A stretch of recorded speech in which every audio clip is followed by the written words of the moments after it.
Buenas noches. El día de hoy vamos a continuar con nuestro diplomado de protección al consumidor. En esta ocasión ya vamos a entrar a ver temas ya de materia sustantiva. Vamos a ver alguna casuística y diversos temas que tienen que ver con la tutela del consumidor en nuestro país, ¿no? Siempre teniendo en cuenta el marco de la legislación que tenemos, algunos aspectos de la jurisprudencia, precedentes, cómo ha venido pronunciándose la autoridad de consumo a nivel nacional en diversos temas referidos a la protección al consumidor. Entonces, el día de hoy vamos a ver, comenzando el tema con los contratos de consumo y la tutela del consumidor. Evidentemente que todo contrato que podamos suscribir con cualquier otra persona, ya sea natural o jurídica, puede tener una connotación civil o una connotación de consumo, ¿no? De por sí, los contratos, o en todo caso la materia de contratos, está regulada en el Código Civil. Eso está, no está en discusión aquí. Y las diversas formas de contratación también están reguladas en dicha norma y son respetadas por el ordenamiento jurídico en protección al consumidor. La protección al consumidor no entra a tallar necesariamente en los elementos esenciales del contrato, ni la forma de contratación, ni la actividad de voluntad, los elementos, no necesariamente. Solo los vamos a mencionar para efectos prácticos y vamos a mencionar unas características que desde el punto de vista del consumidor deben reunir los contratos que se celebran con este personaje.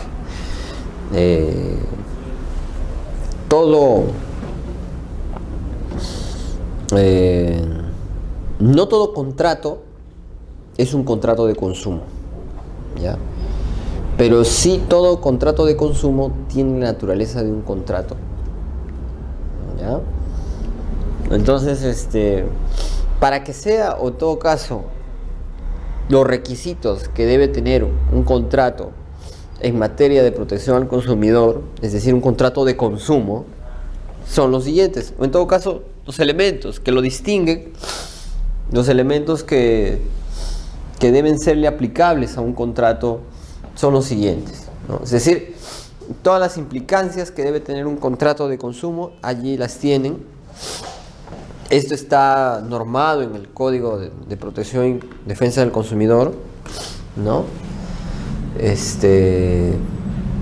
En principio, el código establece que todo lo que tenga que ver con contratos de consumo se rigen por las normas establecidas en el Código de Protección y Defensa del Consumidor. Entonces, ya no les serán aplicables necesariamente las normas del Código Civil, ¿no? Entonces, por ejemplo, si tenemos un contrato de compra-venta, entre dos empresas que no tienen ninguna cualidad de consumidor final, no será de aplicación estas normas, ¿no? Serán de aplicación la legislación común. Contrario censo, si tenemos un contrato entre un proveedor, una empresa grande que le vende, una tienda por departamentos que le vende a un consumidor un refrigerador, por ejemplo, ahí sí estaríamos ante un contrato de consumo y por lo tanto las reglas a aplicarse serían las establecidas en el código. Yo compro un departamento también. También. La protección al consumidor, y como vimos en la primera clase, ¿qué es lo que está en juego? Una relación de consumo. Y una relación de consumo es el vínculo que existe entre un proveedor y un consumidor. Es decir, la vinculación que existe entre ellos. Esta vinculación puede ser en el sentido amplio, como también en un sentido estricto, ¿no? Decíamos que un sentido estricto podría ser la compra-venta de un televisor o un inmueble. Basta que existe el vínculo comercial, ¿no? Pero no necesariamente. También vimos que habían fases de exposición, ¿no? Fases previas, ¿no? El típico caso en el que uno va a un restaurante y se resbala sin que hubiera consumido. Ya existe ahí una relación de consumo en sentido amplio. Entonces, es por eso que los contratos de consumo no necesariamente se rigen por la legislación civil, ¿no? Porque tienen naturaleza jurídica distinta, tienen de alguna manera aplicación distinta y se rigen por normas diferentes al código civil, ¿no? Entonces, en la medida que un contrato ya sea con un consumidor, se le van a aplicar las normas del código de consumo, ¿no? Otro aspecto que tiene que ver con los contratos de consumo. Todo contrato de consumo, ¿no? Que contenga alguna oferta, alguna promoción o alguna publicidad, desde ya vincula al consumidor vincula al proveedor respecto a la oferta que da. ¿Me explico?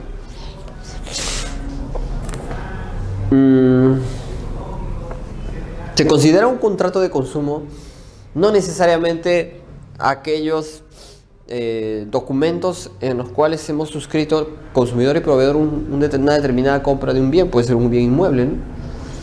También está incluido dentro de lo que es un contrato de consumo la oferta, la promoción y la publicidad, aun cuando no estuvieran en el contrato, ¿no? O sea, es decir, no necesariamente pueden estar en el contrato, pero yo estoy en un establecimiento comercial y encuentro de repente que un determinado traje de una vestimenta, ¿no? Un vestido, qué sé yo, está a 50 soles en oferta.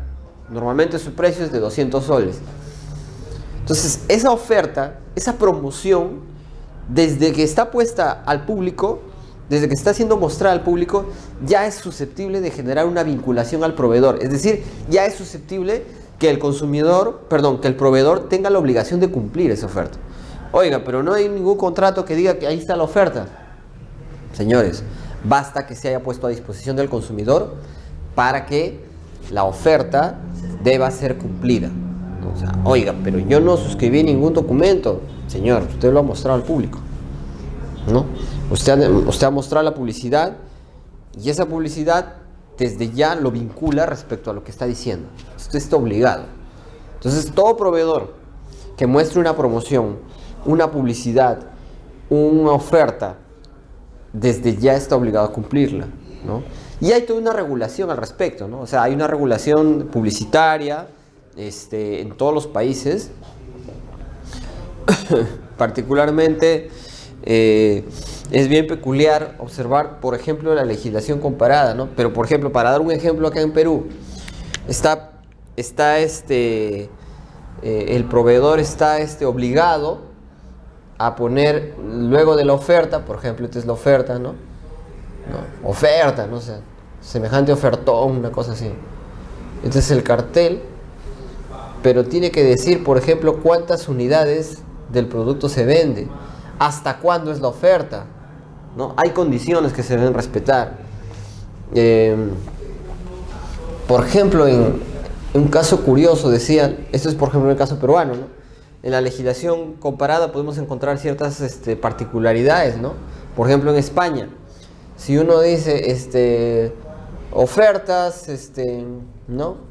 Primeras ofertas, porque hay hasta terceras ofertas, terceros remates, ¿no? Hay por temporadas, ¿no? Hasta terceras veces, hasta 3 veces sacan las cosas a remate. Entonces, primera oferta, ¿no? Entonces dice, ¿no? El precio de este producto, no sé, pues un reloj, no sé, está 200 euros. Entonces, si tú como proveedor dices que esto es una oferta, tienes la obligación de mostrar también el precio antes, ¿no? Entonces, ¿cuánto estaba antes? 600 euros. Esa es una obligación. Esa es una obligación que la legislación española les impone. Por ejemplo. Acá lo hacen de vez en cuando. También hay lo hacen más por un tema publicitario, pero no recuerdo que haya una legislación que les obligue a poner el precio anterior. De manera que el proveedor a veces puede jugar con este precio. Entonces, una inspección inopinada de la autoridad administrativa que detecte que no se cumple esto en España puede acarrear una multa, ¿no? Y decíamos que en España también hay autoridad administrativa. Los ayuntamientos y gobiernos locales llevan a cabo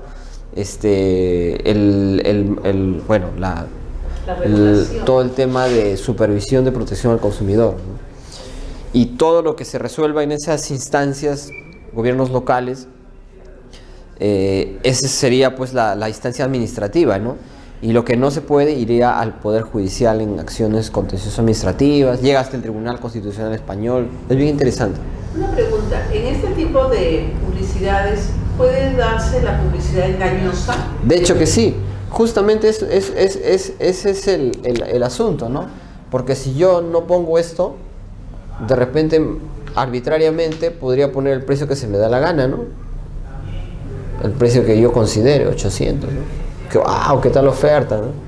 Entonces, eso, pero eso más que todo no es engañoso. Engañoso es decir, por ejemplo, lo que pasa es que la publicidad engañosa es un concepto bien amplio, ¿no? Por ejemplo, decir que el producto cuesta 300 soles.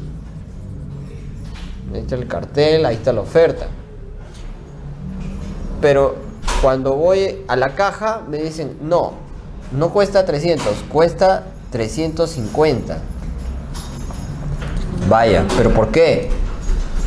Porque este producto, como está exhibido aquí, ¿no? Tiene una exhibición, el producto de exhibición es el que cuesta 300, pero el que tú te estás llevando es un producto que tiene un elemento adicional que hace que suba 50 soles. Oye, pero nunca me lo dijiste acá.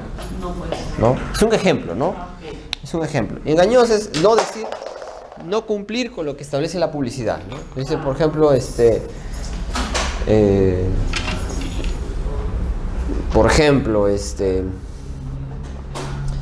se invita, ¿no? Se promociona una fiesta para Año Nuevo y se dice que va a haber tragos, ¿no? Todos los tragos, bebidas alcohólicas, cerveza, vino, ¿no?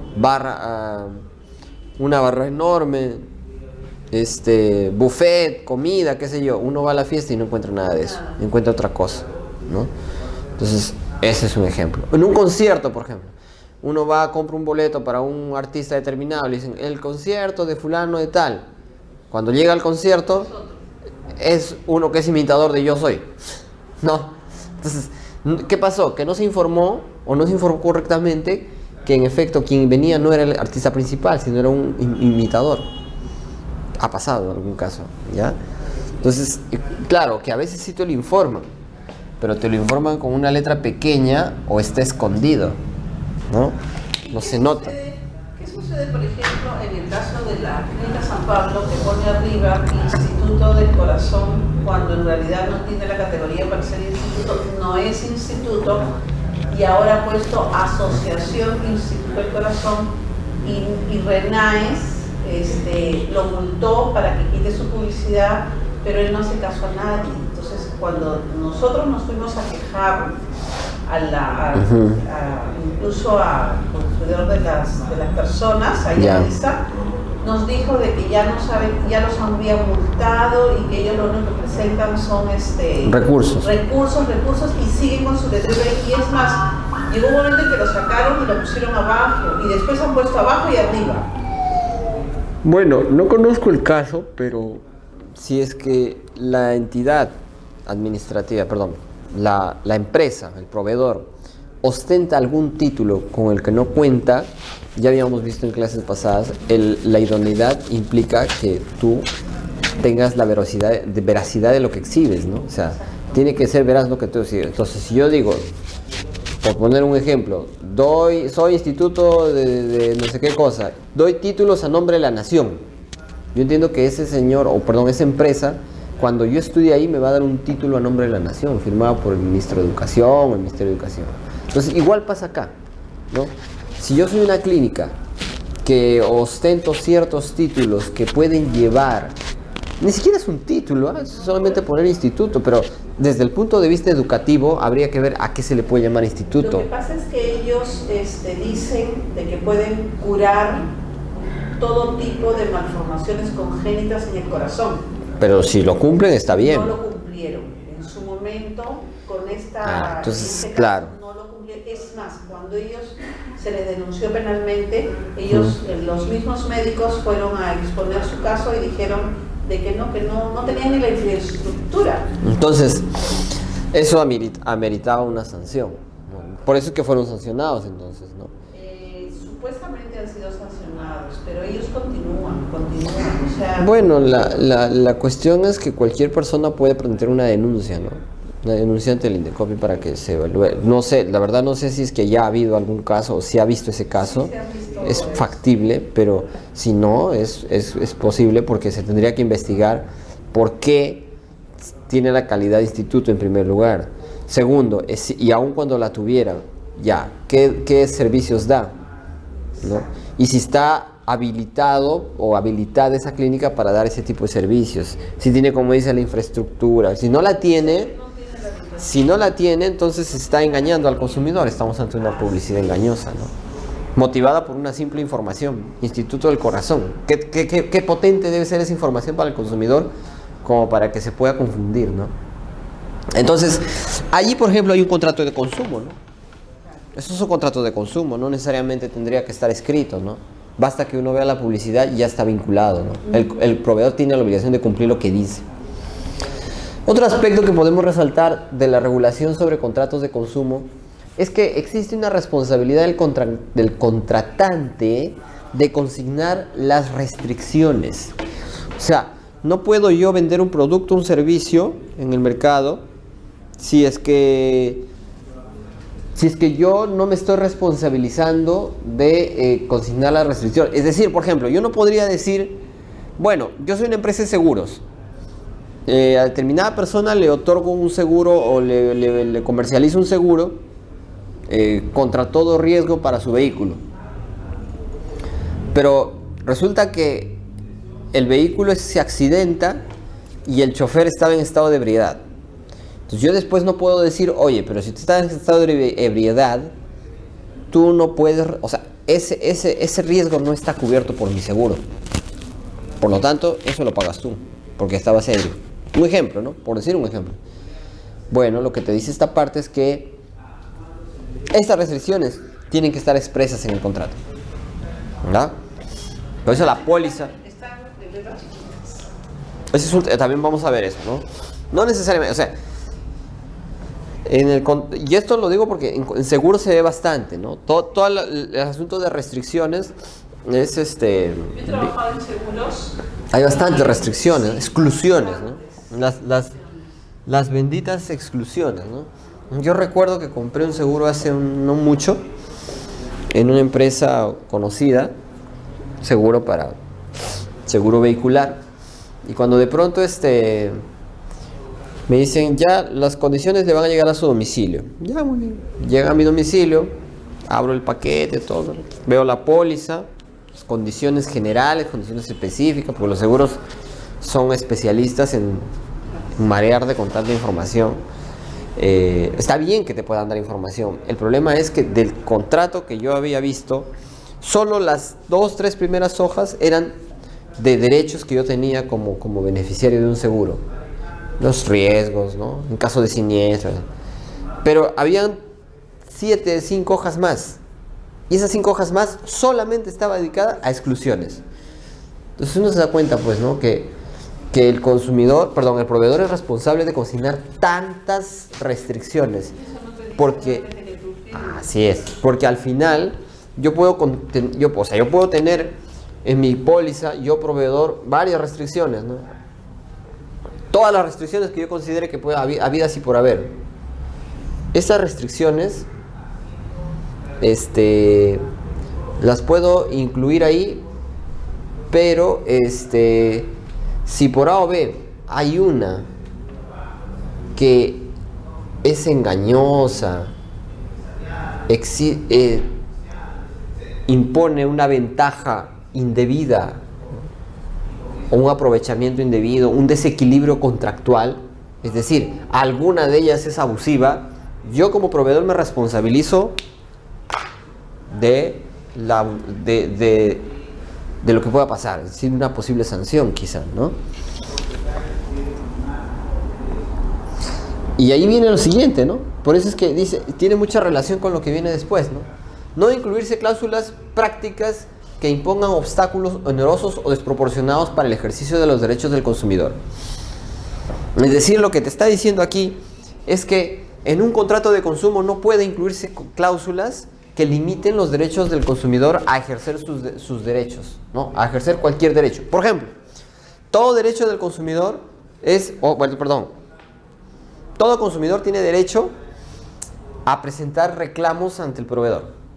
Derecho reconocido en el código. Entonces, derecho a ejercer su reclamo, a hacer su reclamo, a levantar su voz para hacerse escuchar por el proveedor. Eso es uno de los primeros derechos que tiene el consumidor.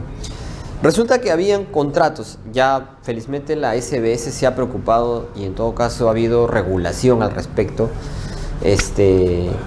Había un tiempo ciertos bancos que establecían cláusulas, por ejemplo, como una comisión por presentar reclamo, una comisión por reclamo denegado, ¿no? Entonces, de manera que tú, por ejemplo, tenías tu tarjeta de crédito de determinada institución, no voy a decir el nombre, y de repente esa entidad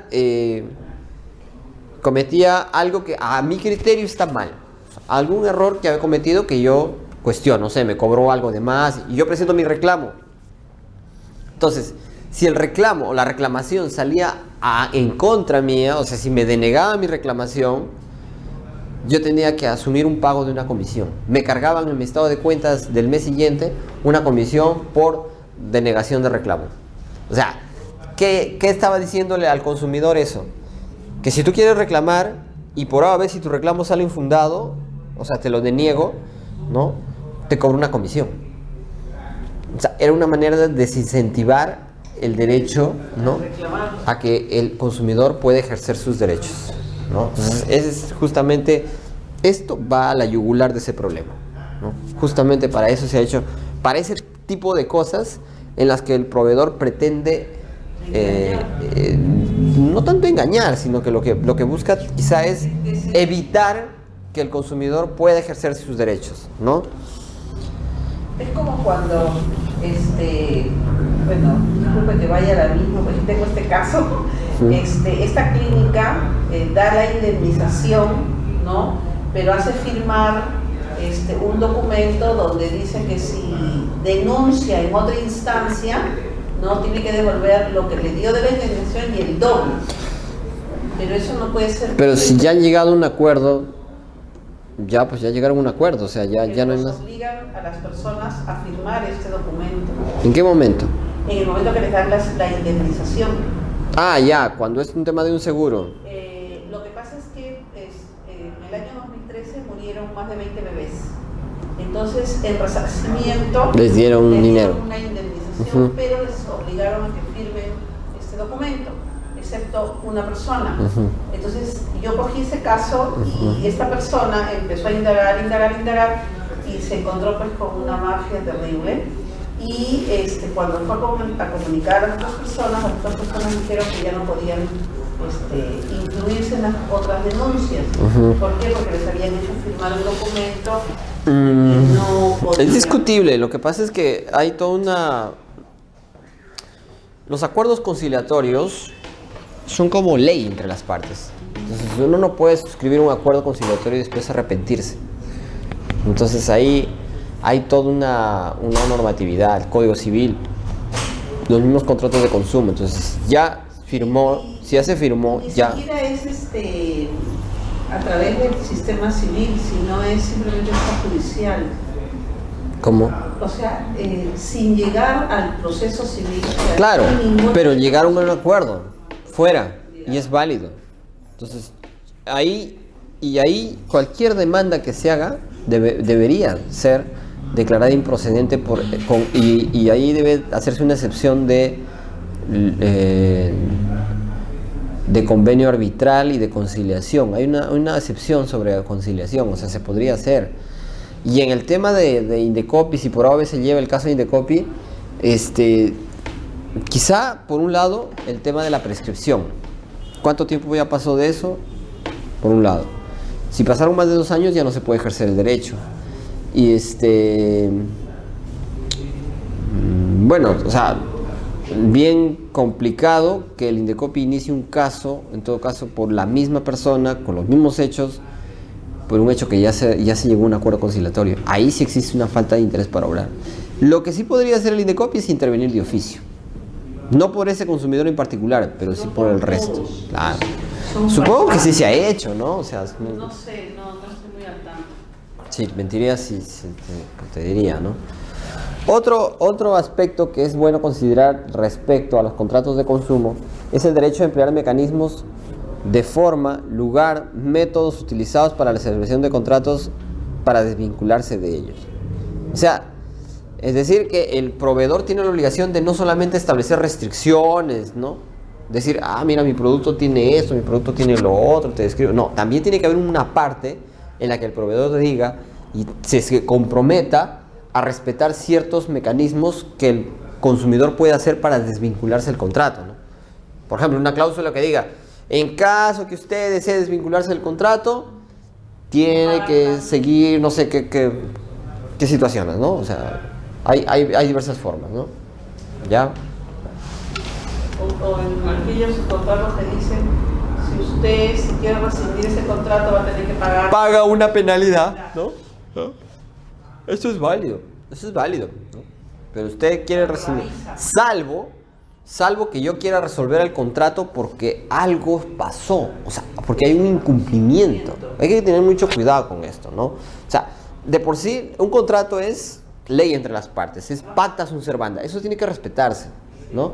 Entonces, el consumidor tiene que tener la posibilidad de poder retirarse o sea, se le debe informar cuáles son las condiciones para poder retirarse del contrato del consumo, ¿no? El contrato de consumo.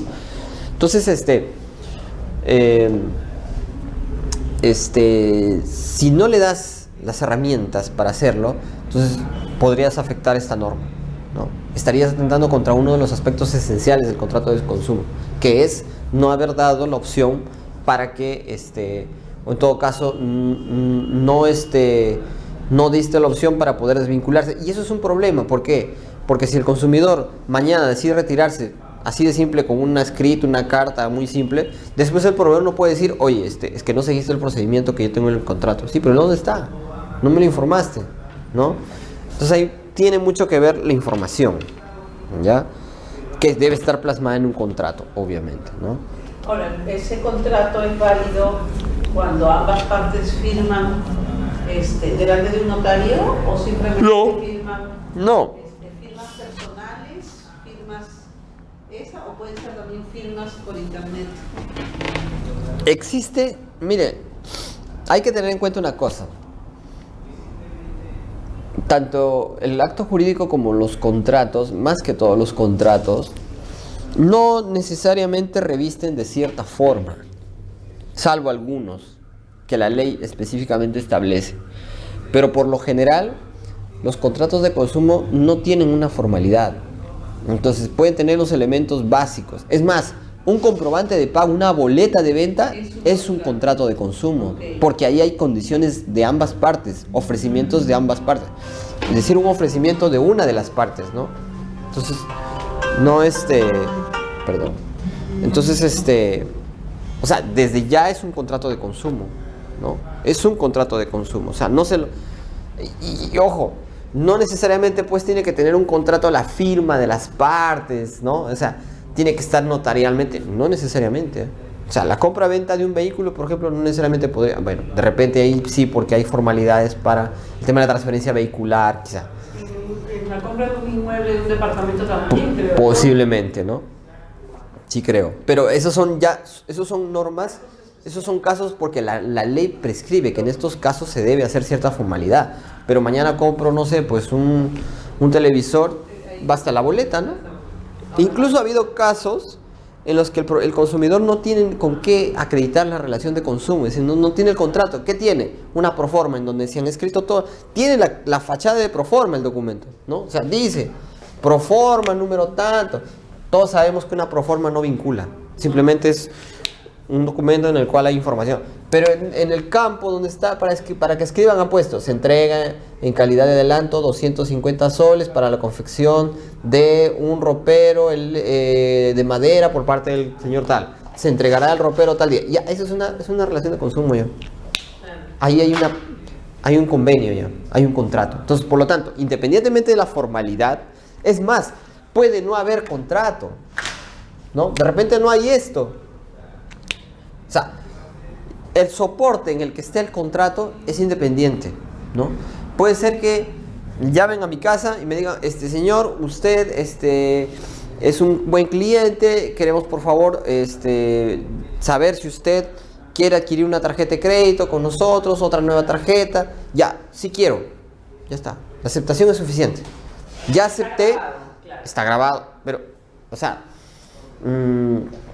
independientemente de la forma de probanza del acto jurídico, o en este caso del contrato, el contrato existe. O sea, es decir, hubo la contratación. El problema es que no hay cómo probarlo, ¿no? Entonces hay todo un tema ahí respecto, por ejemplo, a la compra-venta por teléfono, ¿no? Que muchas veces no hay cómo probar. Por eso es que la norma exige al proveedor que dé información de cuál es el número de contrato, información grave, esto debe ser grabado, ¿no? Entonces, eso es importante porque al proveedor también, o sea, se cuida de que mañana no venga un consumidor abusivo y diga, oye, como no está nada definido, yo puedo abusar y puedo decir, ¿sabes qué? En realidad tú me debiste dar 10 y no 8. Entonces, ¿cómo el proveedor también se cuida de eso, ¿no? Tiene que dejar constancia o grabado o de alguna forma, ¿no? Pero el tema de la grabación es válida, ¿no? O sea, es una forma de acreditar que hay un contrato. Pero si no está la grabación o está incompleta, pues eso no lo invalida el contrato. Los teléfonos, pues, claro. Cuando quieres cambiar tu línea, cable, todo eso se hace a través del teléfono nomás, ¿no? Pero ellos te dan un código de operación, ¿no? Entonces, anote el código de operación, esta llamada está siendo grabada, usted también lo puede grabar, ¿no? Y de hecho que es recomendable en estos casos, ¿no?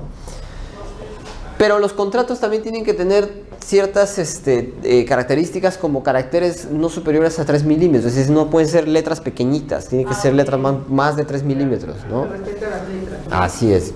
Si hacemos un contrato, existe la obligación de que te entregue copia del contrato y toda la documentación referida a la relación de consumo. Una copia. Si no me dan copia, yo puedo denunciar o puedo reclamar para que me den una copia. Pero en todo caso, el proveedor me dirá, oye, pero eso te va a costar. Imaginemos que se perdió mi contrato, puedo pedir una copia.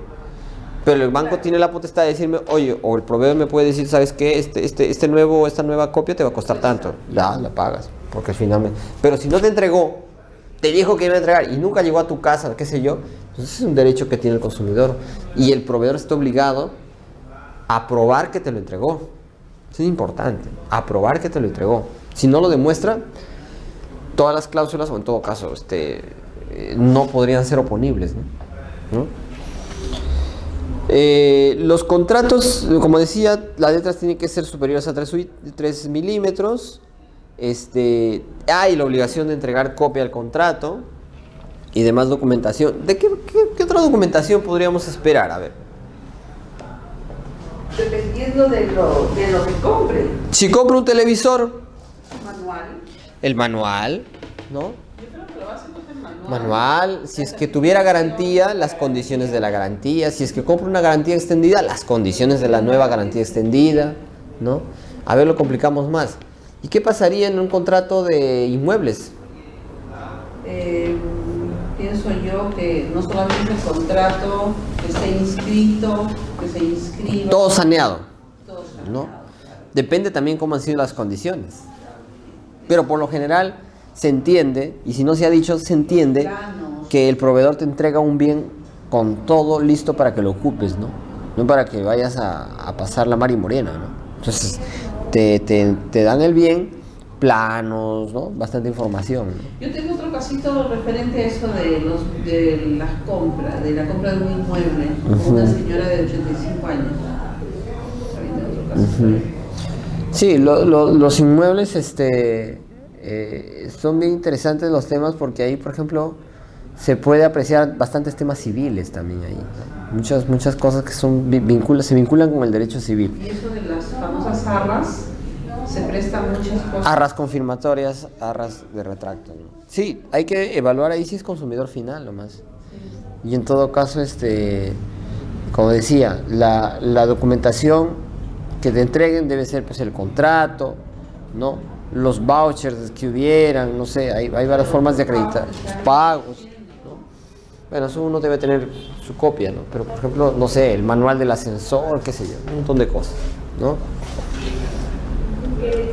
¿Qué son las cláusulas abusivas? Hace un momento decíamos que en una relación de consumo el proveedor puede imponer ciertas cláusulas que son abusivas, ¿no? La norma nos da algunos alcances, ¿no? Dice que siempre que se trate de contratos por adhesión o cláusulas generales de contratación no aprobadas administrativamente, se consideran cláusulas abusivas y por tanto inexigibles todas aquellas estipulaciones no negociadas individualmente que, en contra de las exigencias de la buena fe, coloquen al proveedor en su perjuicio y en una situación de desventaja o desigualdad o anulen sus derechos. Entonces, este es un ejemplo de cláusula abusiva, ¿no? Coloquen al consumidor en una situación de desventaja. Bueno, decíamos que pueden haber varios ejemplos, ¿no? La situación de desventaja, el proveedor frente al consumidor. En este caso dice no aprobadas administrativamente. La mayoría de contratos bancarios están aprobados por la SBS, por ejemplo, ¿no? Habría que ver caso por caso. Colocar al consumidor en una situación de desventaja es de alguna manera dejarlo vulnerable a cualquier cobro o a cualquier situación que pueda empeorar su situación, ¿ya? Entonces, o incluso perder el famoso arras. También. Depende cómo están redactadas las cláusulas. Eso mucho tiene que ver. Son cláusulas abusivas, ¿no? Dice, las que contengan exigencias de la buena fe que coloquen al consumidor en una situación de desventaja, ¿no? Desventaja, desigualdad o anulen sus derechos, ¿no? Ejemplos puede haber varios. Dependiendo del caso en concreto, entonces estoy tratando de acordarme de un caso que hemos tenido sobre cláusulas abusivas. Muchas veces se da, por ejemplo, este caso con el tema de seguros, ¿no? Y ahí, por ejemplo, va un ejemplo, valga la redundancia. Resulta que un consumidor tiene un accidente, ¿no?, vehicular, y bueno, lo tiene fuera de la ciudad, el carro prácticamente termina inservible, un choque, él también termina herido, y una vez que el consumidor pues despierta, porque finalmente no muere, ¿no? Ya lo llevan al hospital, reacciona, y desde el accidente hasta la época o hasta el momento en que el consumidor ya se siente como que reaccionó, ya va a reclamar el seguro, y el seguro le dice, bueno, te denegamos el seguro. La pregunta es ¿por qué? Pero si es un seguro contra todo riesgo, me choqué y bueno, te lo denegamos porque una de las cláusulas del contrato establece que para proceder a entregar o otorgar la cobertura del seguro, los beneficios del seguro, tú tienes que haber hecho la denuncia policial 2 horas después o 3 horas después del evento. Está a punto de morir. Es una situación de desventaja, ¿no? Lo pones en una situación de desventaja. Lo mismo pasa con los seguros de protección de tarjeta, ¿no? Esos seguros que a cada rato nos ofrecen, algunos tienen cláusulas muy especiales. Dicen, no, te cubre el robo de tu tarjeta de crédito siempre y cuando lo denuncies antes de las 3 horas. Y si te secuestran, o sea, prácticamente hay cláusulas que no sintonizan con la realidad, ¿no? Son cláusulas que pueden estar hasta de relleno quizá, pero si no sintonizan con la realidad del pueblo, de la gente de a pie, o sea, el consumidor de a pie, entonces está de más. Van a ser cláusulas abusivas desde el punto de vista del consumidor. ¿Y qué hace Indecopi en este caso? Las declara inexigibles. No las puede eliminar. No las puede eliminar porque simplemente es un contrato, se respeta, y el único que puede declarar la invalidez o la nulidad del contrato es el juez. El Indecopi no lo puede hacer. No, simplemente el Indecopi dice, bueno, respecto a este caso y respecto a esta persona, no le vas a aplicar más la determinada bendita cláusula. Y lo obliga a que le cubran todo. Así es, porque es una cláusula abusiva, ¿ya? Por eso es que para evaluarse si una cláusula es abusiva o no, acá también nos dice que se tiene en cuenta la naturaleza de los productos o servicios objeto del contrato, todas las circunstancias que concurren en el momento de su celebración, incluida la información que se ha brindado, así como todas las demás cláusulas del contrato. El hecho de que ciertos elementos de una cláusula o que una cláusula aislada se haya negociado individualmente no excluye la aplicación de las normas sobre cláusulas abusivas. Es decir, basta que haya una o igual se va a aplicar, ¿no? El hecho de que dice, el proveedor que afirme que una determinada cláusula ha sido negociada individualmente asume la carga de la prueba. Es decir, los proveedores van a atacar este tipo de cosas diciendo, bueno, estas cláusulas sí están aprobadas, ¿no?, por la autoridad administrativa y además, o sea, ni para que te quede duda, esta cláusula ha sido negociada entre el proveedor, el consumidor y yo, ¿no? Eso que decíamos, ¿no? Un ejemplo de que, no sé, pues, el que el accidente que se reporte 3 horas antes, ¿no? Bueno, cualquier otra cláusula que aparentemente sea indebida. Entonces yo saldré y como conozco la norma, digo, un momentito, los señores o la señora tiene ha comprado algo en mi establecimiento, ¿no? Entonces, y hemos negociado la cláusula. Entonces ya sale de este esquema, ¿no? Esto es para cláusulas no negociadas administrativamente. Entonces el proveedor va a querer zafarse diciendo, esta cláusula sí fue negociada. Bueno, si tú dices eso, saca el documento para ver si en efecto hubo un acuerdo entre ustedes, ¿no? Se negoció esa cláusula.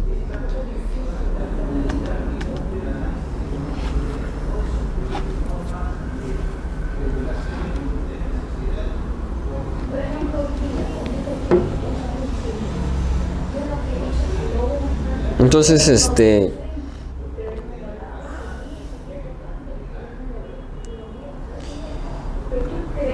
en el tema de servicios financieros, ya, productos financieros, entrando ya al tema de productos y servicios financieros, que es bastante recurrente, existe no solo el código, ¿ya? No existe el código, sino también existe una ley complementaria a la Ley de Protección al Consumidor en materia de servicios financieros y normas complementarias, ¿no? Existe toda una normatividad, perdón.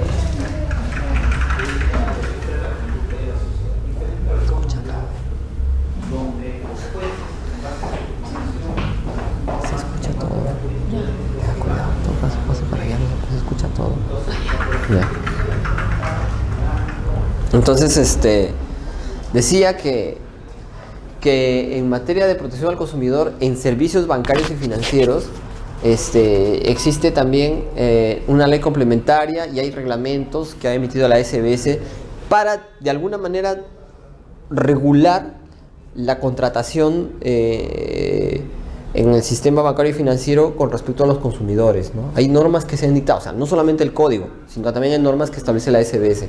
Incluso ahí también rige el principio de especialidad normativa. Se aplica la norma más especial, ¿no? Hay algunas obligaciones, ya que estamos hablando de tema de servicios financieros. Quiero que veamos algunas obligaciones que tienen las entidades del sistema bancario y financiero respecto a los productos financieros, ¿no? Por ejemplo, y básicamente esto tiene mucho que ver con el tema de información, ¿ya? Siempre tiene que ver con el tema de información, porque es la única manera de hacer que el consumidor esté preparado para una situación determinada, ¿no? Me dijeron que había una comisión de no sé cuánto, ya me cobraron, pero nunca me lo informaron. Pues, si no te informaron bien, entonces hay un problema, ¿no? Básicamente en el tema de servicios bancarios la información es muy vital, es vital. Por ejemplo, informar de manera clara y destacada la tasa de costo efectivo anual y la tasa de rendimiento efectivo anual, aplicable a las operaciones activas en cuotas pasivas respectivamente. Hablamos de los créditos. No es otra cosa que en operaciones de crédito el proveedor tiene que informar la tasa de costo efectivo anual. ¿Y qué es la tasa de costo efectivo anual? Es la suma de todo lo que me cuesta el préstamo, ¿no? O sea, el préstamo me sale costando determinado monto porque no solamente voy a devolver el capital, sino voy a devolver intereses, comisiones y otros cargos, gastos, portes, todo eso que suman, al final eso que he mencionado suma la tasa de costo efectivo anual, ¿no? Me está llamando. Entonces, ya la tasa de costo efectivo anual y la tasa de rendimiento deben comprender todos los costos directos e indirectos. Nuevamente dice que explicite, ¿no?, que bajo cualquier denominación influyen en su determinación de conformidad con lo dispuesto en la SBS. La SBS regula la información sobre instituciones financieras que deben proporcionar al consumidor o usuario cualquier operación que conlleve cobro de intereses, comisiones y gastos. En el caso de publicidad también, ¿no?, se debe anunciar la tasa de rendimiento efectivo calculada para un año en 360 días. Es información bastante específica, ¿no? Un aspecto importante y que no estaba, no se encontraba regulado en la anterior legislación y que simplemente, bueno, estuvo regulado después de unas modificatorias que hubo, ¿no? Se modificó la ley de protección al consumidor, pero ya el código ha establecido y ha regulado este tema, ¿no? Pago anticipado. Un tema que en su momento fue bastante polémico, ¿no? Y es que toda operación, o sea, toda persona que tenga un crédito, una operación de crédito, tiene derecho a pagar, ¿no?, anticipadamente, ya sea total o parcialmente la deuda, ¿no? Y este derecho implica que no puede el proveedor imponerme barreras u obstáculos injustificados para que yo ejerza este derecho, ¿no? Hace un momento decíamos que en un contrato no pueden haber, un contrato de consumo no puede ser tolerable que exista alguna cláusula que impida mis derechos como consumidor. Este es uno de los derechos, ¿no? O sea, no puede ser que un contrato me diga, usted tiene derecho a hacer pagos anticipados, pero otra cláusula me diga, ¿sabe qué? Para que usted haga pagos anticipados tiene que pagar la mitad del crédito como comisión. ¿What? ¿Cómo? O sea, no se entendería, ¿no? Entonces, no se puede cobrar penalidades, solamente se puede cobrar gastos, ¿ya? En el pago anticipado, lo único que el banco puede hacer, o la entidad financiera, es cobrar gastos. No puede cobrar penalidad. O sea, un gasto significa lo que haya conllevado a la operación, que puede ser mínimo, o sea, y sustentado, por cierto, tiene que estar sustentado. Entonces, el derecho al pago anticipado es irrestricto, ¿ya? O sea, no es algo que deba generar algún problema para el consumidor, y lo que establece sí es que el pago anticipado conlleva que solamente se paguen intereses hasta esa fecha y los intereses que están por vencerse se liquiden hasta ese día, de manera que si yo hice un pago total solo pagaré intereses hasta ese día, porque ya se liquidan los intereses ese día, ya no se devengan más intereses. O sea, en todo caso es conveniente pagar anticipadamente las deudas, ¿no? Y si es un pago parcial, se supone que es hasta ese día, ¿no? Y del monto que se va a pagar nada más. Ahí la SBS el año pasado ha establecido ya, ha modificado este reglamento de transparencia de información financiera. Ya ha regulado de mejor manera el derecho al pago anticipado, ¿no? Ya ha establecido que ya es obligación del proveedor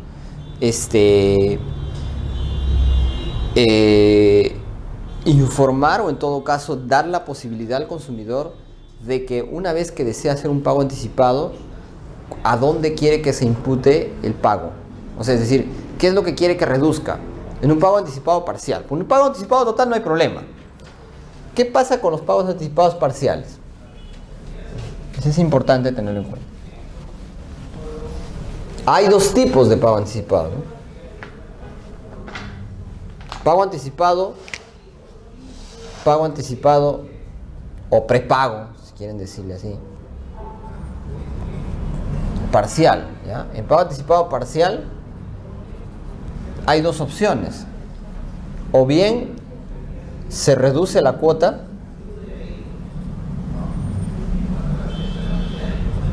o bien se reduce el número de cuotas.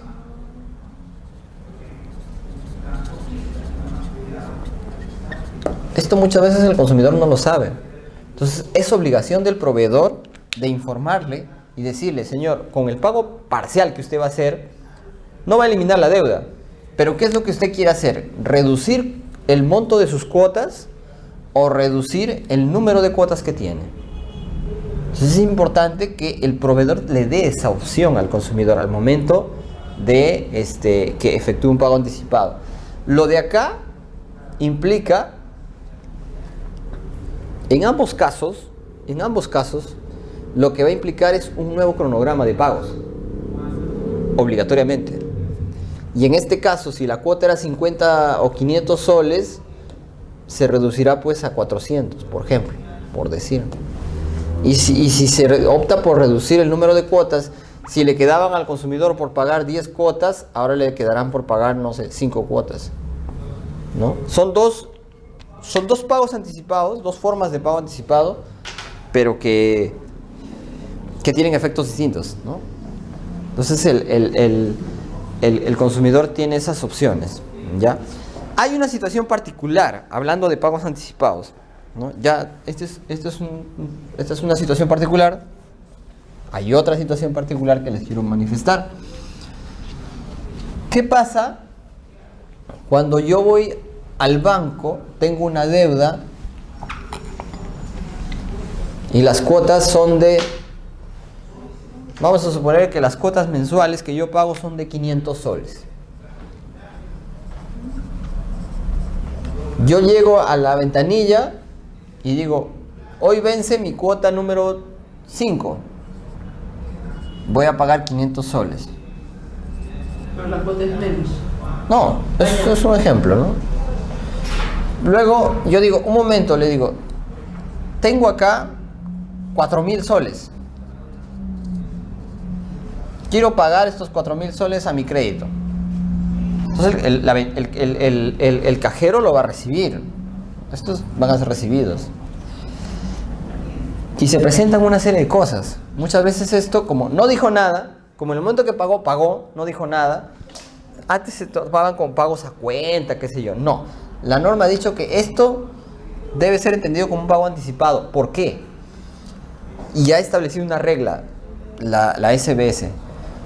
Cada vez que se pague, voy a decir un ejemplo, pero ahorita no lo tengo muy claro el monto, pero dice, la SBS en esta norma ha establecido que cuando el pago que se haga supere a 2 cuotas o a 3, ya se debe considerar como un pago anticipado, sin que el consumidor te lo diga, ¿no? O sea, no esperar que el consumidor, oye, estoy pagando 4.000 soles, ¿eh?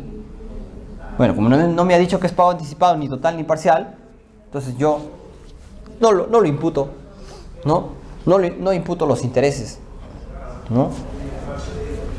Interesante, ¿no? Esa es otra figura. Sí, porque a veces no lo hacen. Y deberían hacerlo en atención a que ya estás pagando más de 3 cuotas. Y eso ya debe ser entendido como un pago anticipado. Nosotros como consumidores nos daríamos cuenta. El momento que va al siguiente mes y quiere pagar, le van a decir que la deuda sigue igual. Ah, ok, tendría que bajarla. Porque a veces la pasan al final, ¿no? O la pasan al principio, o va a estar en un lugar en donde no te das cuenta, porque no la han imputado a la deuda. O si la han imputado, no la han imputado correctamente, ¿no? Entonces eso es respecto al pago anticipado, ¿no? Eso ya está regulado, ¿no? Ya está regulado. Al menos en el tema bancario y financiero, sí, está bastante regulado. Y en el tema que no es bancario y financiero, también, porque acá esta norma es bastante explícita. Yo les he traído esa norma del código. Otro tema que también quería tocar, y es importante verlo ya que estamos hablando de temas bancarios y financieros, es el tema de los consumos fraudulentos. Y en el tema de consumos fraudulentos con tarjetas de crédito existen dos responsabilidades. La responsabilidad de los bancos y la responsabilidad de los establecimientos comerciales, ¿no? Obviamente esto se evalúa, ¿no? Existe responsabilidad de ambos, pero hay que evaluar quiénes, en el caso de un consumo con tarjeta de crédito, ¿no? O sea, ¿quién le ha pasado que a veces resulta que la tarjeta de crédito o el estado de cuenta nos llega con consumos que no hemos efectuado, ¿no? Entonces, a eso me refiero. ¿Quiénes podrían ser responsables? El banco en principio, porque el banco evalúa si la operación fue realizada con la lectura de la banda magnética y mientras la tarjeta se encontraba activa. Bueno, acá hay que actualizar el tema, ¿no? Banda magnética ya ahora como que está en desuso, ahora es el chip, ¿no? Entonces, si se concluye a través de los mecanismos de seguridad del banco que ninguno de sus sistemas fueron violentados y que la operación se llevó correctamente, entonces el banco se eximirá de responsabilidad. Pero para esto tiene que demostrar. Durante el procedimiento el banco tendrá que demostrar que la operación cuestionada pasó todos los esquemas de seguridad y no hay ningún problema respecto a su sistema o mecanismos de seguridad. Con respecto a los establecimientos comerciales, el reglamento de tarjetas de crédito y de débito establece que se debe cumplir con la verificación de la identidad del tarjetaviente. ¿Qué quiere decir? Que en estos casos lo que se evalúa, ¿no?, es que que el proveedor, en este caso puede ser un grifo, un restaurante, haya adoptado ciertos mecanismos de protección o ciertas medidas de seguridad. Lo mínimo que se le exige a un establecimiento comercial es que por lo menos compare la firma del documento de identidad del tarjetaviente con la firma que se ha plasmado en el voucher. Si existe esa coincidencia, entonces también se salvaría de responsabilidad, ¿no? Se salvaría de responsabilidad porque se estaría verificando que cumplió con su deber de seguridad y de verificación en las tarjetas de crédito. Entonces, esas dos situaciones se pueden dar con consumos fraudulentos. Bueno, hay otras también, pero básicamente con consumos fraudulentos, eso es lo que con tarjeta de crédito, eso es lo que suele pasar. ¿Y cómo ser, por ejemplo, le voy a dar el caso? La primera vez que me llegó a mi correo, me dijeron, estamos verificando sus datos. Ya. Entonces, yo ingresé, pero había algo que me decía que no ingrese mis datos, ¿no? Les comenté a mis hijos, me dijeron, no, mamá, eso es spam. Hacker. Entonces, pero constantemente viene. Yo ahora individualmente ya está en mi bandeja de no deseados. Claro. Pero viene del BCP y del BVA. Lo que pasa es que uno tiene que saber de quién le escribe. Uno tiene que conocer a su sectorista. Uno tiene que conocer cuál es el correo del banco. Yo no tengo cuenta en ninguno de los dos. Ah, bueno, pero con más razón. Eso es lo que más Claro, a mí también me pasa, porque yo solo no tengo cuenta, por ejemplo, en Interbank y me llegan ese tipo de correos. Y te dice, hemos como para que tú entres a su página, te hemos bloqueado por el momento tu cuenta. Claro, para que uno se preocupe. Para que tú te preocupes, pero si tú no tienes cuenta, ¿qué te vas a preocupar, no? Claro, ni siquiera responderles, porque son correos hacker, ¿no? Ellos buscan que haya una respuesta, ¿no? Independientemente cuál sea. Entonces, pero a partir de ahí... que no saben y que... Claro, lo que pasa es que el contrato...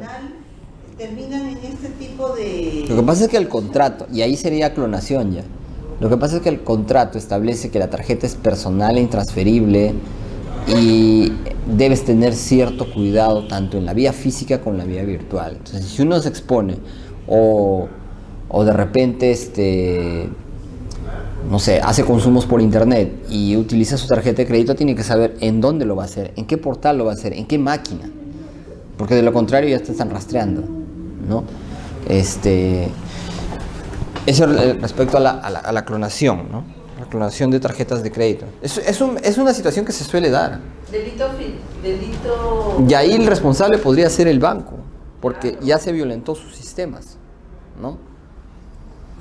¿Cuáles son los mecanismos, los medios de prueba en estos casos, por ejemplo? ¿Ya? En los consumos fraudulentos, medios probatorios por parte del banco. A ver, ¿qué tendría que presentar el banco ante un consumo fraudulento? ¿cuáles son los mecanismos de prueba? Los medios de prueba, perdón. El reporte del bloqueo de la tarjeta, porque tiene que haberse dado el bloqueo de la misma. Los establecimientos comerciales tendrán que exhibir la orden de pago, ¿no?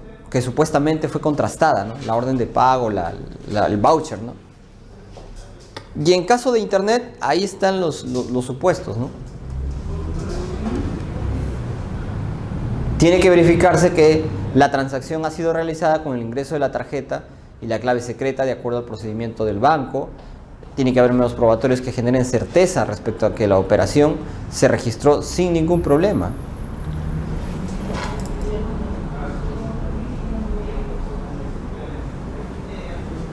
¿Ya?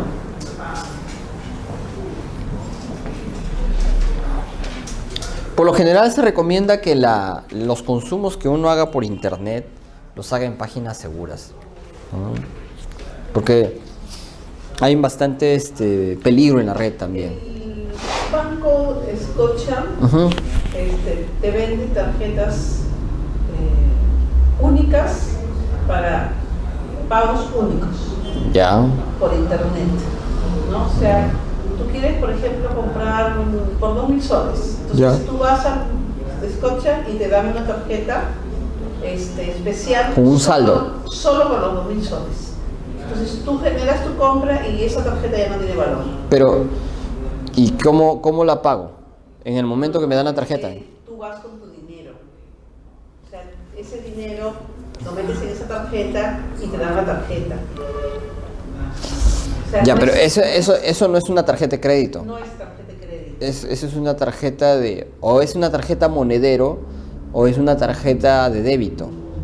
Pero Porque te generan una cuenta, metes el dinero y ¿cómo usas ese dinero? A través de tu tarjeta. la tarjeta. Lo hacen específicamente, Cuenta, claro, lo hacen, no, ya. Lo hacen específicamente para que consuma sus productos. Exacto. Claro, es un gancho, Para mí fue es algo un gancho muy para, interesante, ¿no? Porque y todo es en efectivo. todo es en efectivo. Claro, esa es una forma. Es interesante porque Sí. te evitas de que la próxima vez es otra tarjeta, ¿no? Y no te detectan que haces compras Claro, por internet, ¿no? claro, o sea, solamente la compraste más para seguro. determinar. Sí, así es.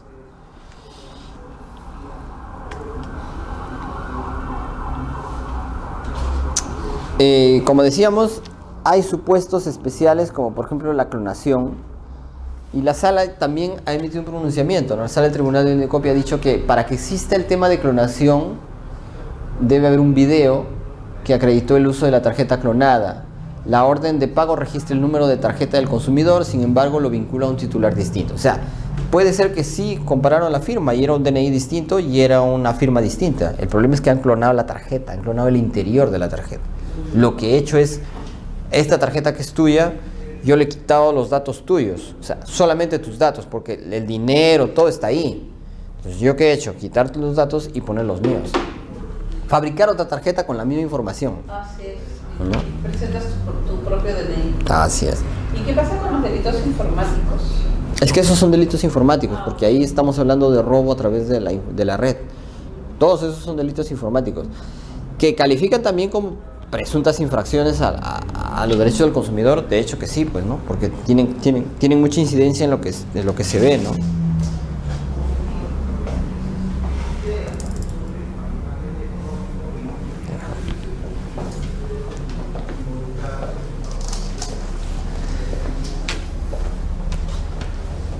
Lo que la norma ha establecido, en todo caso, ha obligado a los proveedores es a contar con un sistema de monitoreo.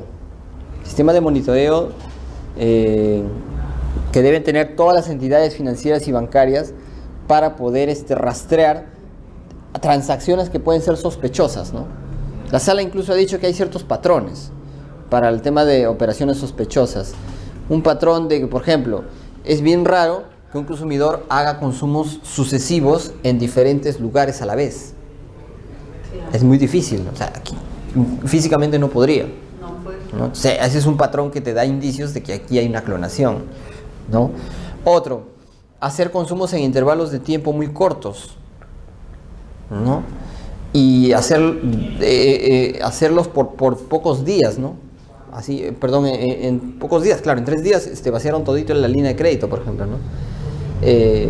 Otro, se hace consumos fraudulentos de determinadas cosas, ¿no?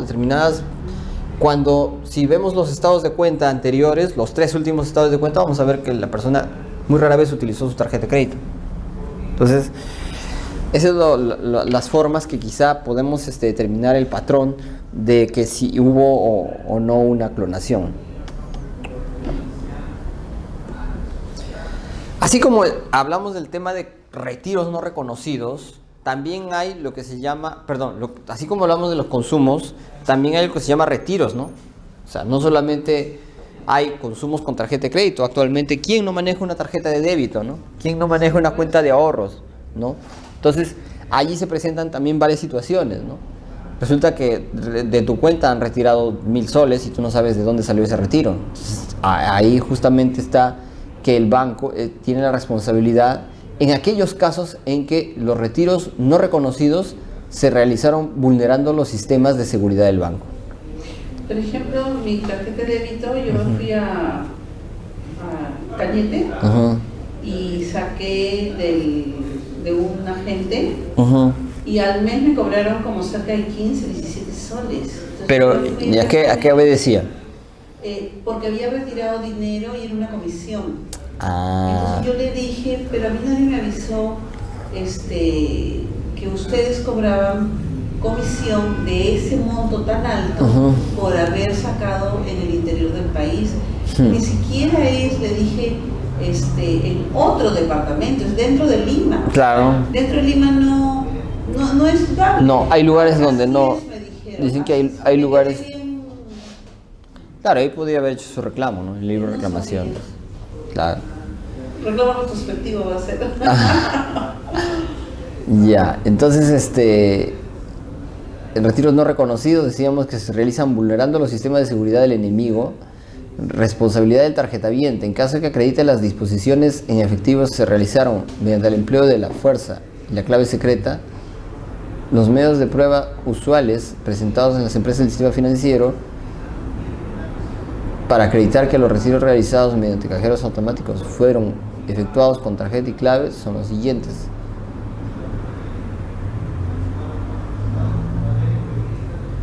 Ahí también hay una relación de los medios de prueba que se pueden pedir en estos casos, ¿no? Winchas auditoras, reportes tándem, print de pantalla de los reportes de donde se extrae, ¿no? También es importante tener en cuenta esos medios de prueba, ¿no?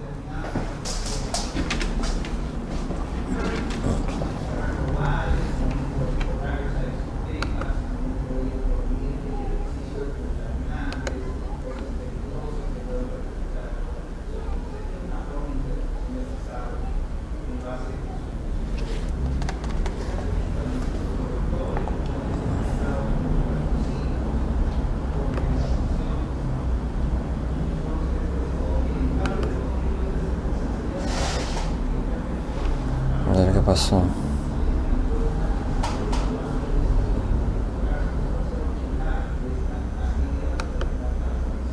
Ahí está.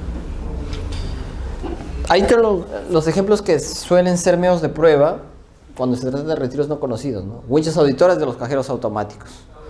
Reportes tándem emitidos por el sistema continuo de formato de texto.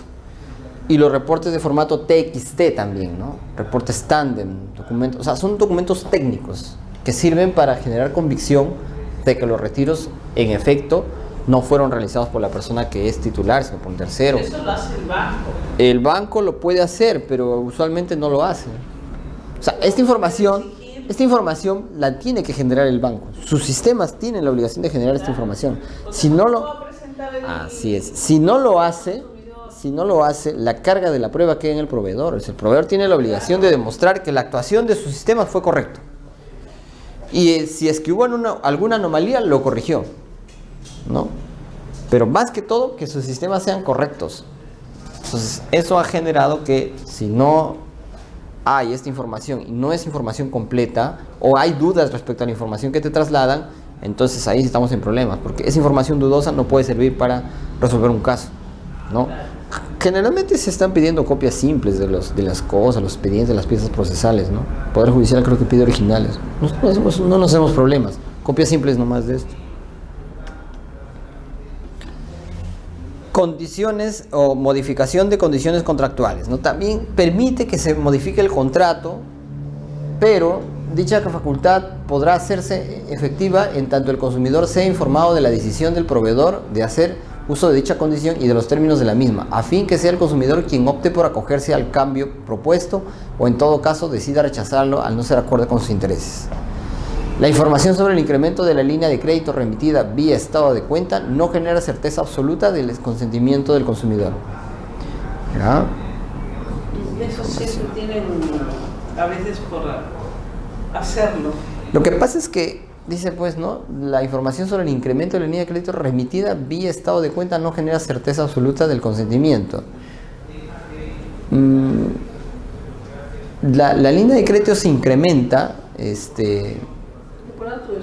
de acuerdo, claro, no necesariamente es algo que a uno le dependa, ¿no? Eso es una política del banco, ¿no? Según cómo ha sido así el es. comportamiento del pago, generalmente es así. Sí. Ahí no se podría hablar de modificación unilateral, salvo que te afecte. Por ejemplo, si yo tengo una línea de crédito de 10.000 y de pronto el banco la baja a 5.000 sin decirme nada y lo hace de manera unilateral, ahí sí estamos en problemas. Ahí sí tendría que reclamar ante el banco. Oye, ¿por qué lo has hecho? Eso le hicieron a mi hija y cuando Pero fue a reclamar... tiene que haber justificación. Le dijeron, lo que pasa es que usted ha bajado sus consumos, entonces no amerita más. Mi hija le dijo, le dijo, acá tiene su tarjeta, no la quiero. Mi Claro. hija se la devolvió. Mejor. Y le dijeron, pero señorita, no la quiero. Que lo que le quieran es motivar de alguna manera, motivar para que haga consumos. Pero es lógico que te bajen, ¿no? Porque tú no la usas constantemente. Depende, pues, ¿no? ¿Qué empresa? La verdad que mi hija le dijo, no quiero nada, le dijo, se la devolvió. Mejor. Reportes indebidos. Este es otro tema también interesante, ¿no? Más allá de los consumos, eso.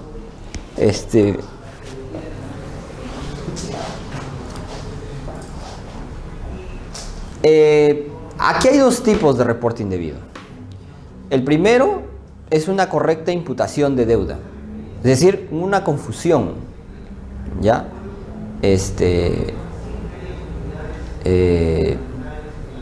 Infracción principal. Perdón, la primera es la que se distingue de una infracción principal y una infracción accesoria. Es decir, la infracción principal es el cobro de una deuda y lo accesorio es el reporte a la central de crédito. O sea, no son cosas distintas, no están desunidas, porque si no hubiera habido la infracción principal, que es el cobro indebido de una deuda, no se podría generar la infracción accesoria, ¿no? Entonces ahí tienen una parte. Ahora, la otra es la infracción como infracción principal, o sea, el reporte como infracción principal. ¿Y a qué se refiere ahí? ¿Y a qué se refiere con infracción principal? Cuando la imputación de deuda es de naturaleza instantánea. El denunciante debió solicitar la tutela de autoridad salvo 2 años. Bueno, acá han hablado de prescripción, pero ¿cuándo será una infracción principal? A ver. Cuando te generan una deuda que no es la correcta, ¿no? O sea, Ya. 1.000 y te dicen, no, usted debe 1.500. Ya, ese es el primer caso. Entras en litigio. Ese es el primer caso. Y él te amenaza y te manda a la central de riesgos, ¿no? Ya. Mira, Lo que pasa es que la sala del Tribunal del Indecopio ha entendido que el reporte es accesorio. O sea, sigue la suerte del principal. ¿Y qué es lo principal? El cobro de una deuda. Entonces, si no hay deuda, si no hay cobro de alguna deuda, entonces estamos hablando de una infracción principal. ¿Ya? Claro. Es una infracción principal. O sea, es decir, si no hay esa conexión entre la deuda que se cobra y el reporte. A veces es cuestión de reporte nomás.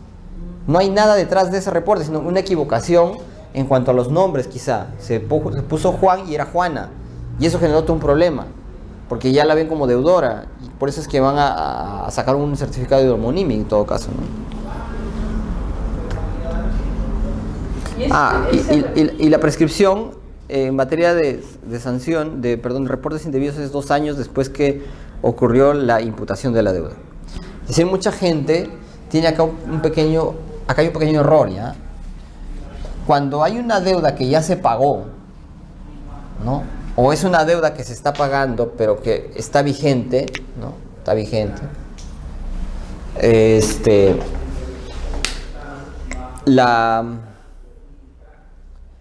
La tutela del consumidor opera en 2 años, ¿no? O sea, por ejemplo, acá hubo una infracción a la norma, ¿no? De repente decimos, a ver, espérense.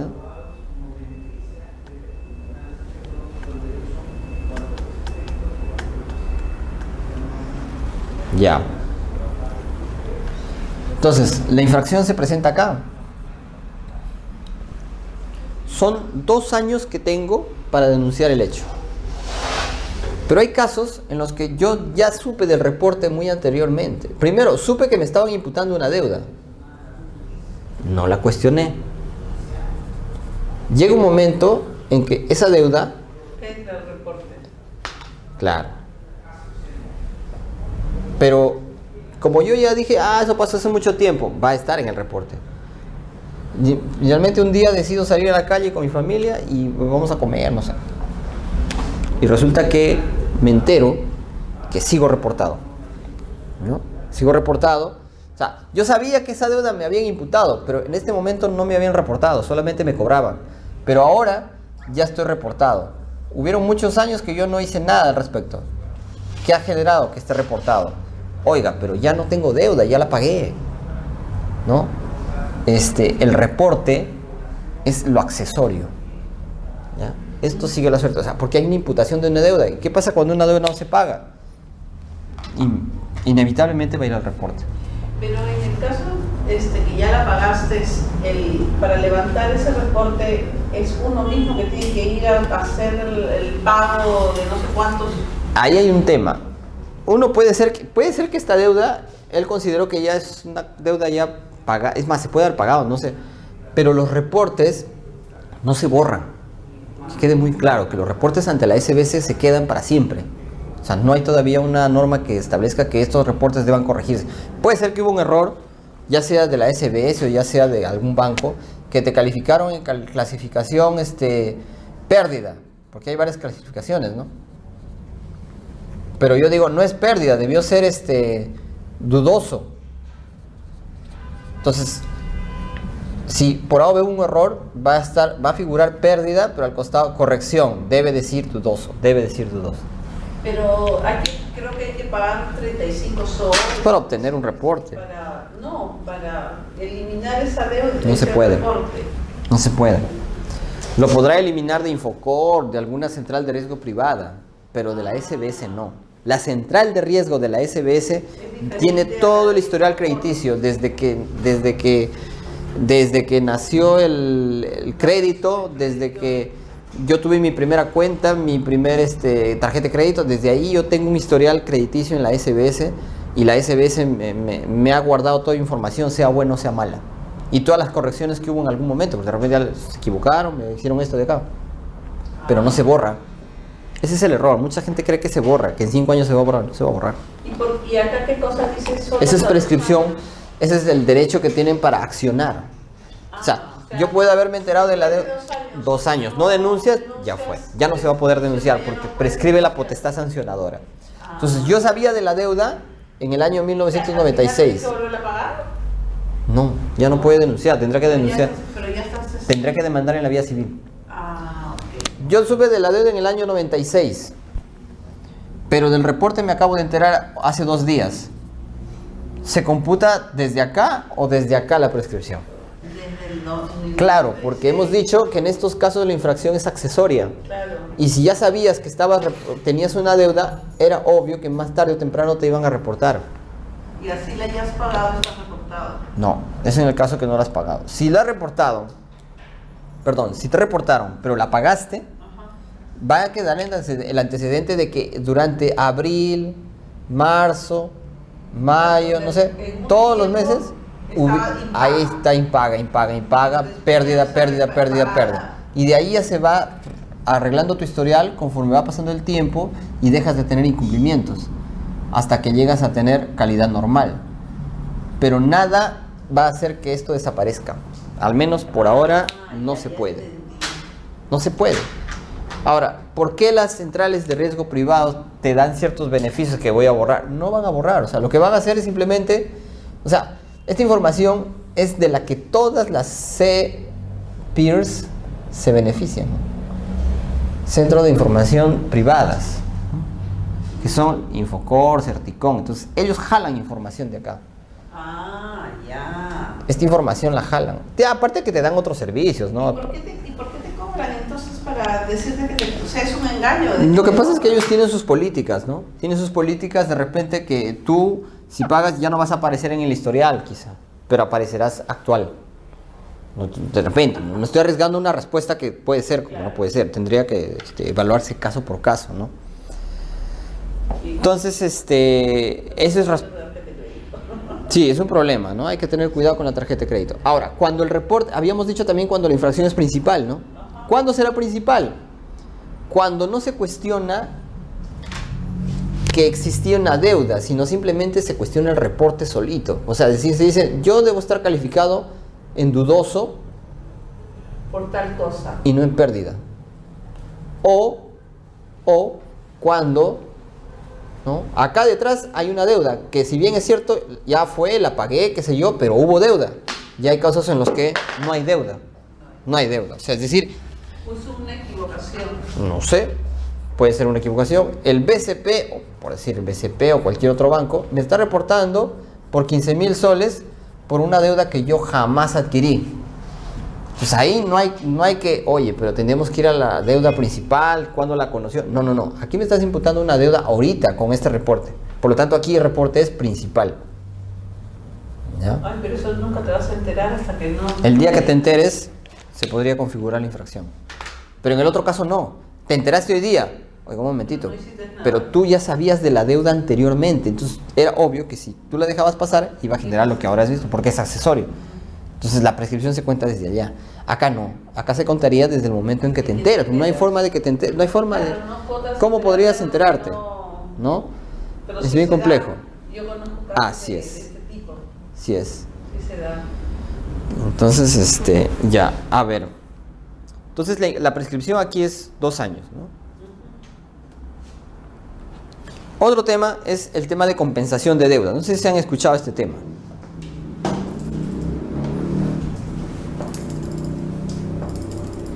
El tema de la compensación de deudas, ¿no? Es básicamente cuando yo en una empresa financiera, en un banco, en una entidad que brinda créditos, tengo 2 deudas, por ejemplo, 2 productos, ¿no? De repente tengo una tarjeta de crédito, tengo una cuenta de ahorros y tengo un crédito, ¿no? Voy a explicar, sin entrar en tanto tecnicismo, voy a explicarlo de la manera más sencilla.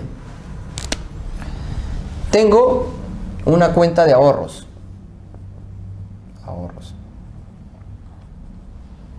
¿Ya? Esta es mi cuenta de ahorros.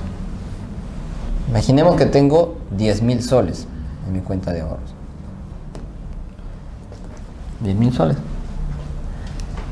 Tengo además una deuda de 100.000 soles. 100.000 soles. Que debo pagar en cuotas de 1.000 soles cada mes. 1.000 soles, 1.000 soles, ¿no? Entonces yo tengo estos 2 productos en el banco. 10.000 soles es producto de mis ahorros y lo que mensualmente me depositan una remuneración. La compensación implica lo siguiente, que si por A o B en este mes yo no pagué los 1.000 soles, el banco tiene la potestad, según lo contratado, porque eso tiene que ser pactado. Si no está pactado no vale, no se hace, sería ilegal, sería indebido. Y el banco va a decir, bueno, tú me acabas de fallar con 1.000 soles, Pero como tú tienes una cuenta y hay algo de 10.000 soles, este dinerito, de acá te voy a sacar 100 soles y voy a traer a pagar la cuota. Eso se llama compensación. Esté pactado. Esté pactado. Si no está Así es. pactado, no. El Tribunal del Indecopi ha dicho lo siguiente: si no está pactado, es indebido. No puede hacer compensación el banco. Tiene que demostrar que pactó contigo esta situación. A mi mamá le hicieron eso. Es que le quitaron es contractual. $20,000 y cuando fuimos a reclamar dijo, sí, pues, pero es que así era. Y le dijo, pero si yo estoy pagando, es que ya o sea, le dieron explicaciones. Pero pudo haber denunciado. Sí, pudo haber. Porque tiene que demostrarse que hay un contrato. Y si uno autorizó a que al momento de abrir una cuenta, esta cuenta podía servir para pagar otras deudas que tuvieras dentro del banco, ya no puedes hacer nada, ¿no? Eso es respecto a la compensación de las deudas. Bueno, lo dejamos aquí por ahora. Ya la próxima clase continuamos los demás tópicos. Les agradezco mucho su atención. Muchas gracias.